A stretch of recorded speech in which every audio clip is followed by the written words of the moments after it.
semuanya, perkenalkan saya Ratna Rahmadani, NIM 32 dari program studi D3 Bahasa Inggris. Dan saya Nova Felinda, NIM 35 dari program studi D3 Bahasa Inggris. Tujuan kami membuat video kali ini yaitu untuk memenuhi UAS mata kuliah Basic Cultural and Social Studies. Jadi di sini kami mengambil judul bentuk diskriminasi etnis budaya mahasiswa UNM Malang dengan tema hakikat keberagaman dan kesetaraan manusia. Kemudian tujuan kami yaitu untuk menganalisis pemahaman tentang pentingnya keberagaman budaya etnis dan pandangan dalam masyarakat khususnya di lingkungan kampus. Kemudian bahasan yang kita ambil yaitu diskriminasi etnis dalam kampus. Jadi, responden yang kami tuju yaitu ada dua. Yang pertama, Fakultas Ekonomi dan Bisnis, dan yang kedua yaitu Fakultas Hukum. Adapun alasan yang kami pilih mengapa memilih dua fakultas tersebut, yang pertama yaitu supaya dapat meneliti bagaimana perbedaan budaya dan latar belakang etnis mempengaruhi hubungan antar individu dalam lingkungan akademik. Yang kedua, supaya dapat memberikan sudut pandang yang berbeda mengenai bagaimana budaya dan etnis berinteraksi dengan kondisi fakultas yang berbeda. Misalnya FEB yang cenderung mudah membangun relasi dan FH yang sering berargumen pada hukum dan keadilan. Yang ketiga, untuk menggali faktor penyebab adanya diskriminasi demi memahami akar permasalahan di kedua fakultas yang berbeda. Kemudian, Yuk simak kelanjutan dari video kita. Halo, kembali lagi bersama kami. Hari ini 2 Desember 2024, kami akan melanjutkan progres tugas UAS kami. Di sini kami akan membuat pertanyaan untuk kuesioner dengan poin-poin sebagai berikut. Yang pertama, pengalaman pribadi dengan diskriminasi. Kedua, pengalaman interaksi dengan budaya lain. Ketiga, adanya kelompok mayoritas. Keempat, respon terhadap diskriminasi. Yang kelima, dukungan sosial dan institusional. Kemudian yang keenam, kebijakan fakultas terhadap inklusi dan keberagaman.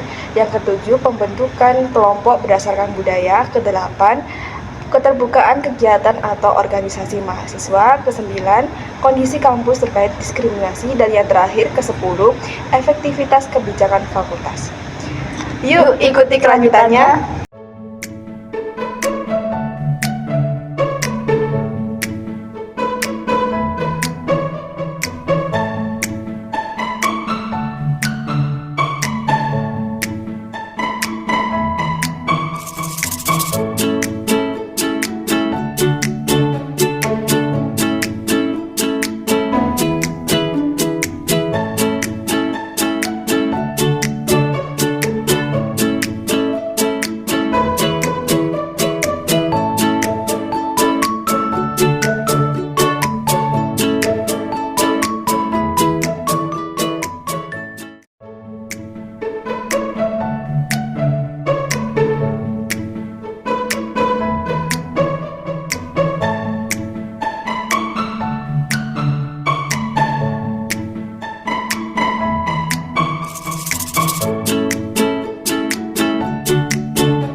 teman-teman.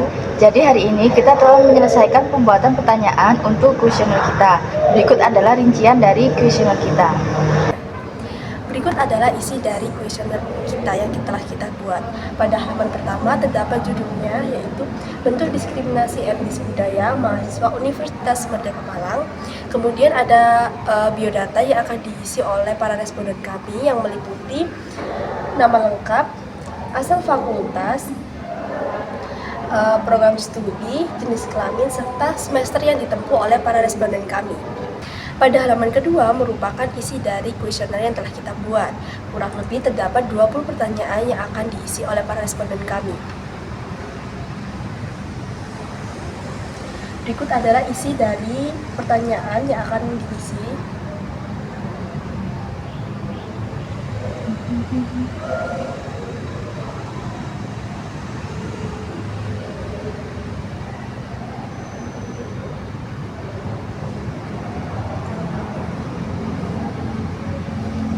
Nah, itu tadi adalah kuesioner yang sudah kita buat. Kemudian kita akan membagikan kuesioner tersebut kepada responden yang telah kita tuju. Selanjutnya, mari ikuti kelanjutan kita membagikan kuesioner ini. Halo Rizka Evi. Halo, Kak. Kalian dari Fakultas FEB kan? Iya. Boleh minta tolong dong untuk isikan kuesioner kita untuk UAS ISBD kita dengan judul bentuk diskriminasi etnis budaya mahasiswa Universitas Merdeka Malang. Aku share ya linknya. Iya. Kak Yuki mana dia?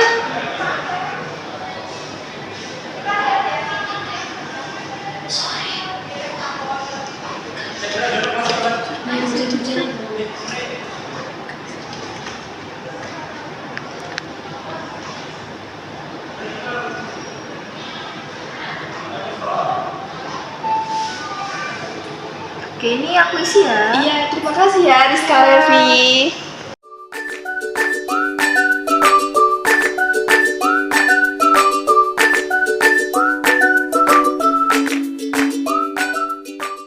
Halo Yugi, halo Aca. Hai. Ini kebetulan banget kalian dari Fakultas FEB kan? Aku boleh minta waktunya sebentar nggak buat ngisiin kuesioner aku buat tugas UAS ISBD?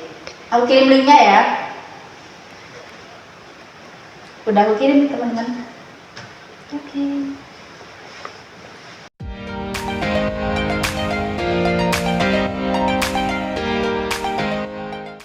Jadi dari kuesioner yang sudah kita bagikan, kita memperoleh hasil yang akan dijadikan sebagai diagram. Kemudian akan kita jabarkan lebih lanjut di laporan jurnal kita.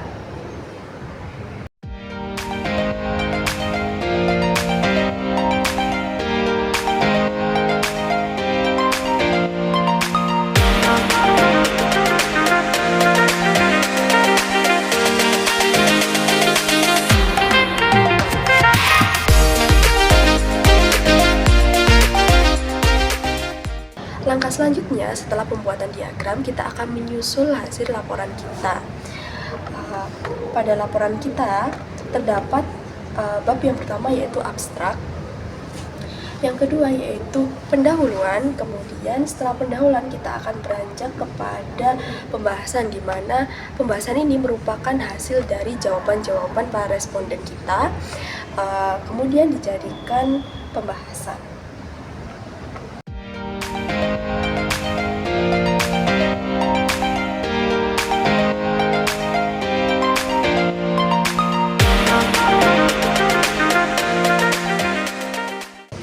Halo teman-teman, jadi kita sudah berada pada fase terakhir dalam pembuatan laporan kita, yaitu pada bab penutupan yang berisi kesimpulan dan juga saran.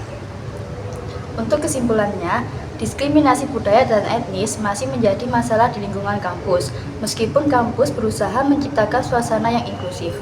Bentuk diskriminasi yang sering terjadi meliputi pengucilan sosial, stereotip negatif, dan pengabaian dalam kegiatan kelompok yang dapat berdampak pada kesehatan psikologis mahasiswa dan dinamika kerjasama di kelas. Sebagian besar mahasiswa merasa bahwa keberagaman budaya menjadi pelajaran berharga, tetapi mahasiswa dari kelompok minoritas seringkali merasa harus beradaptasi lebih banyak untuk diterima dalam lingkungan sosial kampus. Meskipun demikian, upaya seminar seperti integrasi kelompok, lintas budaya, dan tugas akademik dan dukungan dari organisasi mahasiswa cukup membantu dalam mendukung keberagaman. Namun, pendekatan yang dilakukan belum merata di seluruh fakultas. Selain itu, masih ada dosen atau karyawan yang kurang peka terhadap isu keberagaman serta kebijakan kampus terkait inklusi dianggap perlu diperbaiki. Kemudian ada saran, yaitu untuk mengatasi diskriminasi budaya dan etnis di kampus diperlukan langkah yang strategis. Kampus dapat menyelenggarakan pelatihan dan workshop bagi dosen, staf, dan mahasiswa untuk meningkatkan kesadaran tentang pentingnya inklusi budaya, sehingga mencegah tindakan diskriminasi baik yang disengaja maupun tidak. Selain itu, kebijakan perlindungan keberagaman harus diperkuat dengan aturan yang tegas dan penerapan yang merata di seluruh fakultas. Program kegiatan seperti lintas budaya, festival, seminar, dan diskusi perlu ditingkatkan untuk mendorong interaksi positif bagi mahasiswa dari berbagai latar belakang. Dalam proses pembelajaran, pembentukan kelompok tugas secara acak dapat membantu mengurangi pengelompokan sosial dan membangun kerjasama antar budaya. Kampus juga sebaiknya menyediakan layanan konseling yang mudah diakses untuk mendukung mahasiswa yang mengalami tekanan psikologis akibat diskriminasi, serta organisasi mahasiswa dapat diberdayakan untuk menjadi agen perubahan sosial melalui acara keberagaman dan dukungan terhadap kelompok minoritas. Dengan langkah-langkah ini, diharapkan lingkungan kampus yang inklusif dan mendukung keberagaman dapat terwujud. Sekian dari bab terakhir kami dari kesimpulan dan juga saran. Jadi, itu adalah serangkaian video kita dalam melaksanakan UAS mata kuliah Ilmu Sosial dan Budaya, Mulai dari pembuatan pertanyaan untuk kuesioner, pembagian kuesioner, hingga penyusunan jurnal mulai dari awal hingga akhir. Sekian video dari kami, saya Nova, saya Ratna. kami pamit undur diri, bye-bye!